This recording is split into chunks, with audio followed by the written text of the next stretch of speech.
T'as déjà mis en place ton petit coin pour enregistrer, mais t'as l'impression que quelque chose cloche au niveau du son, ou alors t'as peur de mal faire ou de sonner amateur. Je te montre tout de suite les 5 erreurs les plus courantes quand on débute son home studio. C'est parti! Salut, c'est Adrien et bienvenue sur Home Studio Start, la chaîne qui te montre comment transformer tes idées en projet musical directement depuis ton home studio. On va parler des 5 erreurs à éviter, mais je vais aussi t'apporter des solutions pour les corriger et propulser tes prods au niveau supérieur. Et à la fin de cette vidéo, je vais te dévoiler le secret ultime pour comprendre sur quoi te concentrer pour avoir un rendu professionnel dans tes compos. Plus d'excuses. Ça, c'est un véritable serial killer pour ta qualité sonore. Mais pour comprendre l'importance de l'acoustique, faut déjà savoir comment fonctionne le son. Imagine que le son soit une balle. Quand tu lances une balle dans une pièce, elle va pas directement vers tes oreilles. Elle va plutôt rebondir sur chaque surface avant de s'arrêter. Le son, c'est pareil, mais en plus de ça, il va créer des échos, se superposer. Ça peut vite devenir chaotique et c'est ça qui va jouer sur la qualité de tes prises de son. Parmi les différents types de surfaces, il y en a qui vont être particulièrement traîtres. Par exemple, les vitres. Elles sont pas seulement là pour te montrer que oui, il y a un monde en dehors de ton home studio, elles vont aussi refléter le son quasiment intégralement. Et c'est ça qui va accentuer l'effet d'écho, voire de résonance. C'est la dernière chose qu'on veut dans une prise de son. Maintenant que tu sais un peu plus comment ça marche, on va voir comment on peut se protéger. Les rideaux épais pour les vitres, ça peut être un excellent début. Rideaux épais, pas les petits voiles en dentelle de Mamie Jacqueline. Et pour les murs, le mieux c'est d'investir dans des panneaux acoustiques, mais si t'es un peu serré, pense récup. Une vieille couette, des coussins, ou même des livres peuvent t'aider à absorber une bonne partie des ondes sonores. Attention aussi à ne pas négliger le sol. Là, c'est un tapis qui peut faire une énorme différence, surtout si ta pièce a un sol dur comme du parquet ou du carrelage. Ton tapis va agir comme une sorte de barrière et absorber les basses fréquences. Quand j'ai commencé mon métier d'ingé son et que j'enregistrais mes potes à mes débuts, j'avais pas de studio. On enregistrait dans mon salon, il y avait une énorme baie vitrée et à l'écoute c'était un peu comme si on était dans une cathédrale. Mais après qu'on a mis une couverture sur la baie vitrée, des coussins un peu partout et un tapis qu'on avait récupéré à la déchetterie, on a eu une qualité qui pouvait rivaliser avec la qualité studio. Donc ce qu'on va venir chercher ici, c'est de rendre notre pièce la plus neutre possible au niveau du son.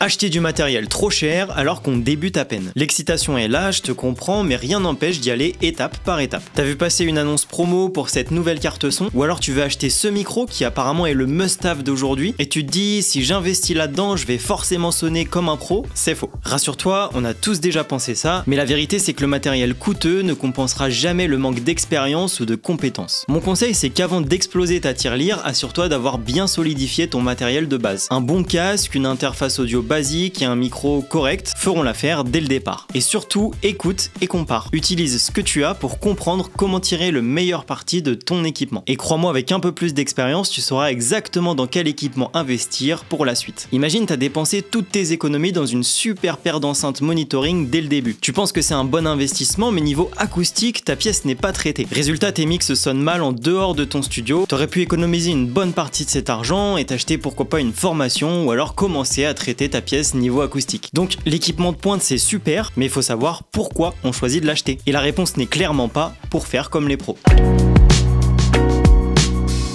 Avant d'aborder la troisième erreur, je t'invite à liker, à t'abonner et à surtout activer les notifications pour ne rien louper. Je publie des nouvelles vidéos chaque semaine pour t'apprendre à créer de la musique depuis ton home studio. Comme d'habitude, ça m'aide énormément pour le référencement, donc merci beaucoup si tu prends le temps de le faire. Alors négliger la position des enceintes, ça peut paraître anodin, mais ça a vraiment un impact énorme sur ta production. Alors est-ce que tu les as vraiment mises au bon endroit? La façon dont sont positionnées tes enceintes dans ta pièce va influencer directement ce que tu entends. Un placement trop proche des murs va provoquer des réflexions sonores et donc amplifier certaines plages de fréquences ou au contraire créer des trous dans d'autres plages de fréquences. Et à l'inverse, si elles sont trop éloignées, tu pourrais perdre le beau panorama stéréo pour lequel t'as payé. En gros, c'est un peu comme essayer de visiter un musée d'œuvres d'art mais avec des lunettes déformantes. Tu vois les œuvres mais pas de la bonne façon. Donc avec des enceintes mal placées, tu entends le son mais pas de la bonne façon. Ok, mais comment s'assurer que tes enceintes soient bien placées? Déjà, visualise un triangle équilatéral. Tu es sur le coin du bas et tes deux enceintes sur les coins du haut. Déjà, c'est un bon début. Ensuite, veille à ce qu'elles soient inclinées vers toi en te regardant directement. Évite qu'elles soient trop près des murs pour limiter les réflexions indésirables. Et si je peux te donner un petit conseil bonus, ça serait d'utiliser un son test pour calibrer ton écoute. Par exemple, tu peux mettre en lecture un morceau que tu connais par cœur et ajuster tes enceintes jusqu'à ce que ça sonne comme d'habitude. Et n'oublie pas de toujours comparer aussi avec un bon casque d'écoute. différentes. Je vais te donner l'exemple de Charlotte, une artiste que je forme. Elle avait transformé sa petite chambre en home studio et tout semblait parfait sauf la position de ses enceintes. Elles étaient sur son bureau, il y avait plein d'objets autour, des livres, des figurines, une lampe, et du coup le son ricochait sur tous ces éléments avant d'arriver à ses oreilles. Un jour elle était persuadée d'être prête pour le grand saut et elle m'a fait écouter un de ses morceaux. Quand je l'ai écouté dans le studio, les niveaux étaient complètement déséquilibrés. Du coup on a fait quelques ajustements, on a dégagé un peu tous les objets qu'il y avait autour des enceintes et elle a réellement vu une grosse différence dans la clarté du son de ses enceintes. Et je te garantis que ces mix d'aujourd'hui sonnent mieux que jamais. Donc attention à la position des enceintes. Alors je vais te dévoiler l'erreur classique qui fait que beaucoup restent au même niveau et n'évoluent pas, mais juste avant on va parler des bases et des fondamentaux.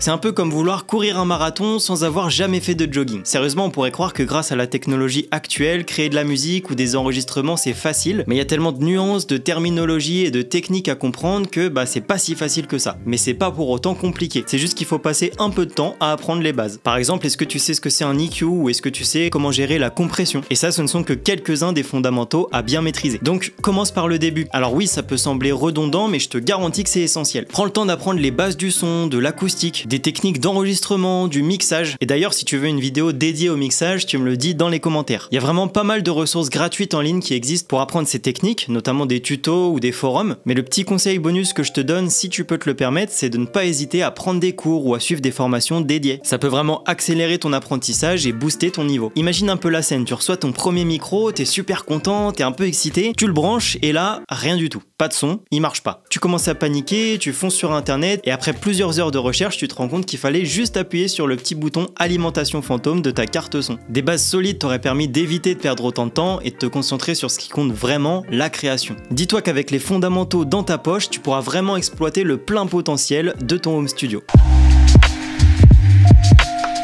Voilà, on y est, l'erreur la plus courante que je vois partout en tant qu'ingé son et qui est pourtant l'une des plus cruciales. C'est penser que tout va se jouer au mix ou au mastering. Mais la vérité c'est que l'essentiel de la qualité sonore finale va être déterminé dès l'enregistrement. Quand tu auras compris que le plus important c'est la prise de son, c'est ça qui va te faire évoluer. Dans la production audio, on va retrouver 3 grandes étapes, l'enregistrement, le mixage et le mastering. Dis-toi que ce qu'on va entendre de la qualité finale du morceau une fois qu'il est terminé, c'est 70% l'enregistrement, 20% le mixage et 10% le mastering. Donc les phases de post-prod ne représentent que 30% de la qualité finale du morceau. Pour avoir une bonne qualité finale, on focus sur une bonne prise de son et des bons instruments. Et pendant un enregistrement, ne dis jamais « Bon, ça je le corrigerai au mix ». Non, on ne veut pas ça. On veut le meilleur enregistrement possible. Le gros conseil que je peux te donner ici, c'est de bien te familiariser avec ton matériel. Est-ce que par exemple, tu connais la différence entre un micro dynamique et un micro statique? Si c'est pas le cas, j'ai fait une vidéo où je t'en parle juste ici. Assure-toi aussi d'avoir un environnement silencieux pour bien enregistrer et souviens-toi de la règle des 70, 20, 10. Question instruments virtuels maintenant, t'as des très bons sites comme Native Instruments ou Output qui proposent des super instruments. Si t'as un peu d'argent à dépenser dans la musique, je te conseillerais plus d'investir dans des instruments que dans des plugins de mix ou de mastering. Pour ça, t'as déjà ceux inclus de base dans ton logiciel qui font très bien le taf. C'est un peu comme si on veut construire une cabane en bois, on aura beau investir dans le meilleur équipement possible, la meilleure scie, la meilleure perceuse, les meilleurs clous. Si à la base notre bois il est moisi et il s'effrite, notre cabane elle tiendra jamais. Donc oublie pas, on focus l'enregistrement avant le mix. Tu l'as compris, démarrer en home studio, c'est un peu comme se lancer dans une nouvelle aventure. C'est passionnant, mais il y a des pièges à éviter. J'espère que tu feras attention à ces 5 erreurs pour ta prochaine session home studio. Et en évitant ces pièges, tu seras sur la bonne voie pour produire des sons de qualité professionnelle. Alors prends le temps d'apprendre, teste différents setups et amuse-toi. La musique c'est avant tout une passion, alors profite de chaque instant et continue à créer des sons qui te ressemblent. Comme d'habitude, je suis ultra disponible et mon objectif c'est que tu progresses. Donc si tu as des questions à propos de cette vidéo ou de tes projets, l'espace commentaire est fait pour ça et j'y répondrai avec grand plaisir. Pense au petit pouce vers le haut, à partager et surtout t'abonner pour ne rien manquer. Je te dis à très vite pour une nouvelle vidéo. Ciao!